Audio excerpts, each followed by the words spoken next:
Cricket की दुनिया यानी गेम ऑफ क्रिकेट में आपका स्वागत है।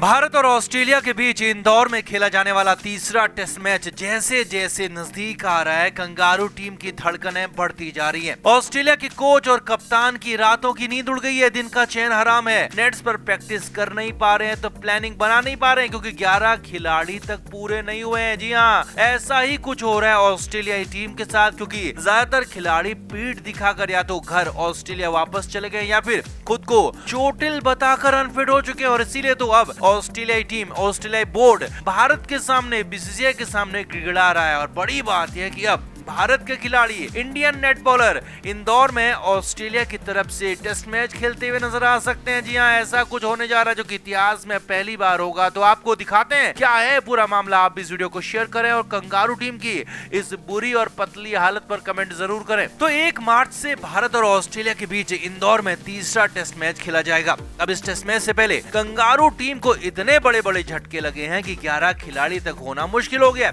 एक एक करके पहले आपको बताते हैं कि फाइनली कौन कौन से खिलाड़ी टीम से बाहर हो गए, फिर आपको बताएंगे कि अब इसका सोल्यूशन क्या निकाला जा रहा है। तो दिल्ली टेस्ट मैच के बाद कप्तान पैट कमिंस वापस घर चले गए थे। तब हालांकि कहा गया कि वो तीसरे टेस्ट मैच से पहले इंदौर वापस लौट आएंगे, लेकिन हमने ही आपको बताया था कि पैट कमिंस वापस नहीं आने वाले हैं और हुआ भी वही है, यानी कि पैट कमिंस वापस नहीं आ रहे हैं। कप्तान ही बीच सीरीज में पीठ दिखाकर चला गया है। हालांकि बताया जा रहा है कि कमिंस की मां बीमार है, लेकिन खबर यह भी है कि बीमारी इतनी बड़ी नहीं है, बल्कि असल में सच ये है कि पैट कमिंस 2 करारी हार के बाद बुरी तरह से घबरा गए हैं और इसीलिए अब स्टीव स्मिथ को कप्तानी दी गई है।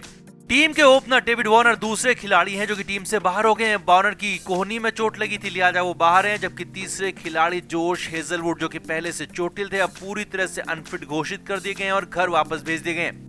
एस्टन एगर चौथे, तो मिशेल स्वेप्सन 5वें खिलाड़ी हैं जो कि वापस से ऑस्ट्रेलिया चले गए हैं और भारत दौरे पर नहीं खेलने का फैसला लिया है। अब इनको लेकर भी अलग अलग बातें आ रही थी, लेकिन सच ये है कि ये दोनों ही खिलाड़ी भारत के खिलाफ खेलकर अपना करियर बर्बाद नहीं करना चाहते थे, इसीलिए बहाने बनाकर वापस ऑस्ट्रेलिया लौट गए। टॉड मर्फी छठे खिलाड़ी हैं। जी हाँ, पहले 2 टेस्ट मैच खेल चुके टॉड मर्फी को भी फिटनेस की दिक्कत बताई जा रही है। तो वहीं 7वें खिलाड़ी है मैट रेनशॉ जो कि दिल्ली टेस्ट मैच में वार्नर के कंकशन सब्स्टिट्यूट के तौर पर खेले थे। तो यहाँ पर मैट रेनशॉ भी टीम से बाहर हो गए हैं, ऑस्ट्रेलिया वापस जाने की तैयारी कर रहे हैं। वहीं 8वें खिलाड़ी है तेज गेंदबाज लांस मॉरिस जो की टीम से बाहर है और वो भी ऑस्ट्रेलिया वापस लौट गए। अब हालात ये हैं कि ऑस्ट्रेलिया के पास इंदौर टेस्ट मैच में खेलने के लिए 11 खिलाड़ी बचे नहीं है, क्योंकि भारत से अपने देश कंगारू तो कई खिलाड़ी चले गए, लेकिन ऑस्ट्रेलिया से किसी भी खिलाड़ी को बैकअप के तौर पर बुलाया नहीं गया। और अब हालत ये है कि नेट्स पर ऑस्ट्रेलिया टीम को भारत के स्पिनर्स प्रैक्टिस करा रहे हैं, तो वहीं वो वाले ही नेट बॉलर ऑस्ट्रेलिया की टीम में खेलते हुए दिख सकते हैं। यानी कि इंदौर टेस्ट मैच में ऑस्ट्रेलिया की टीम से भारतीय खिलाड़ी खेल सकते हैं। ऑस्ट्रेलिया क्रिकेट बोर्ड ने बीसीसीआई से कुछ नेट बॉलर और कुछ फील्डर्स की मांग की है जो कि ऑस्ट्रेलिया टीम के साथ जुड़े रहेंगे। और जैसे तैसे अगर 11 खिलाड़ी पूरे भी कर ले जाते हैं तो टेस्ट मैचों में बीच में सब्स्टिट्यूट के तौर पर भी खिलाड़ियों को मैदान में वापस भेजा जाता है। फील्डिंग में गेंदबाजों को रेस्ट दिया जाता है, फील्डर्स मैदान में चेंज किए जाते हैं, तो उसके लिए भी खिलाड़ी ऑस्ट्रेलिया के पास बचे ही नहीं है। तो ऐसे में भारतीय नेट बॉलर्स, भारतीय फील्डर कंगारू टीम की तरफ से मैदान में उतर सकते हैं और कंगारू टीम की तरफ से मैदान में फील्डिंग कर सकते हैं। यही नहीं, अगर कोई ऑस्ट्रेलियाई खिलाड़ी चोटिल होता है या फिर किसी को कोई बीमारी होती है या फिर कोई कंकशन का इश्यू होता है, तो फिर ऑस्ट्रेलिया की टीम में भारतीय खिलाड़ियों को गेंदबाजी और बल्लेबाजी करने का भी मौका मिल सकता है और ये अपने आप में पहली बार होगा। जी हाँ, तो कुल मिलाकर कप्तान बने स्टीव स्मिथ और हेड कोच एंड्रू मैकडोनाल्ड की हालत खराब है और वो जैसे तैसे करके 11 खिलाड़ी पूरे करने में जुटे हुए हैं। कॉम्बिनेशन की बात तो भूल जाओ, छोड़ दो।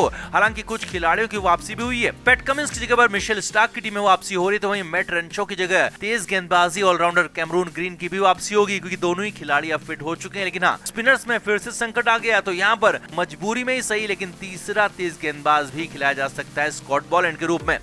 अब हालत यह है कि भारत दौरे पर आने से पहले Australia team number 1 test team थी। वर्ल्ड टेस्ट चैंपियनशिप में उनका जाना पक्का था। अब यहाँ पर हालात ये हैं कि अब तीसरे टेस्ट मैच के बाद उनका वर्ल्ड नंबर 1 का ताज पीछे छूट गया। भारत वर्ल्ड नंबर 1 होने वाला है और 4-0 से ऑस्ट्रेलिया टीम हारती है और वहां न्यूजीलैंड में श्रीलंका की टीम न्यूजीलैंड को हरा देती है, तो ऑस्ट्रेलिया की टीम वर्ल्ड टेस्ट चैंपियनशिप के फाइनल से भी बाहर हो जाएगी। जी हाँ, एक महीने में जो कंगारू टीम आसमान पर थी उसे अर्श से फर्श पर गिरा दिया है और ये भारतीय टीम ने करके दिखाया। तो साफ बात यह है कि ऑस्ट्रेलिया टीम मैच से पहले हार गई है, तो इंदौर टेस्ट मैच में भारत को रिकॉर्ड जीत मिलना तय है। तो आपका इस पूरे मामले पर क्या कहना है, ऑस्ट्रेलिया की इस हालत पर क्या कहना है, कमेंट करके जरूर बताएं और वीडियो को अभी शेयर भी करें।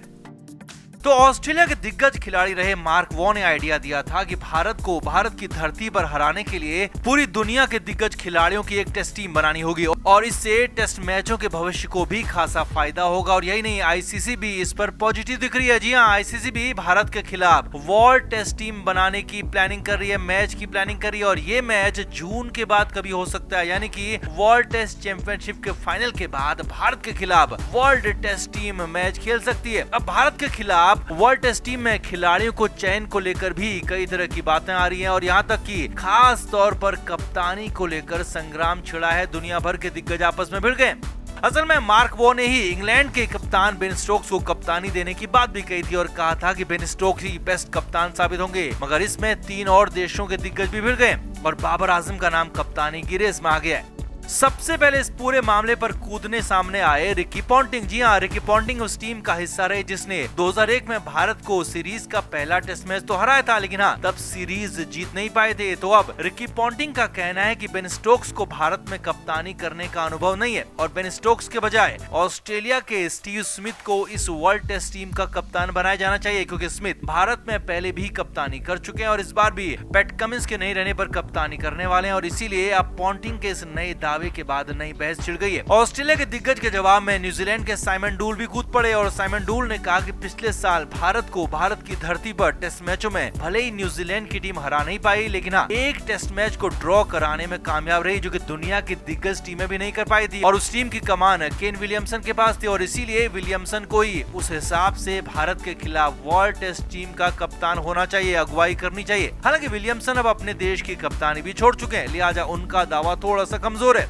अब इस लड़ाई में कूदने वाले तीसरे दिग्गज रहे पाकिस्तान क्रिकेट बोर्ड के पूर्व चीफ रमीज राजा। जी हाँ, रमीज राजा ने कहा कि दुनिया भर में अगर भारत को भारत की धरती पर कोई भी टीम हराने का मादा रखती है, दमखम रखती है, तो वो है पाकिस्तान की टीम। जी हाँ, रमीज राजा ने बड़ा दावा किया और रमीज राजा ने कहा कि पाकिस्तान और भारत के बीच सीधे सीधे तो कोई सीरीज होती नहीं, लेकिन अगर हाँ, भारत के खिलाफ वर्ल्ड टेस्ट टीम बन रही है तो जिसमें बाबर आजम को भी शामिल किया जा रहा है, तो रमीज राजा ने कहा कि उस टीम की कप्तानी हर हाल में बाबर आजम को ही दी जानी चाहिए, क्योंकि बाबर को पता है कि एशियाई पिचों पर कैसे कप्तानी की जाती है, कैसे बल्लेबाजों को बैटिंग करवाई जाती है और कैसे अपने बॉलर्स को चलाया जाता है। इसीलिए रमीज राजा ने साफ साफ कहा कि बाबर आजम ही भारत के खिलाफ कप्तानी में सबसे आगे होनी चाहिए। अब यहाँ पर पूरे मामले में खासा ट्विस्ट आ गया, क्योंकि यहाँ पर कई सारे नाम रेस में आ गए। बेन स्टोक्स के बाद स्टीव स्मिथ, केन विलियमसन और यहाँ तक कि बाबर आजम का भी नाम आ गया। लेकिन ऑस्ट्रेलिया के दिग्गज मार्क वॉ ने एक बार फिर जोर देकर कहा कि अगर भारत के खिलाफ वर्ल्ड टेस्ट टीम का मैच होता है तो कप्तानी के लिए सिर्फ एक दावेदार है, वो है बेन स्टोक्स, क्योंकि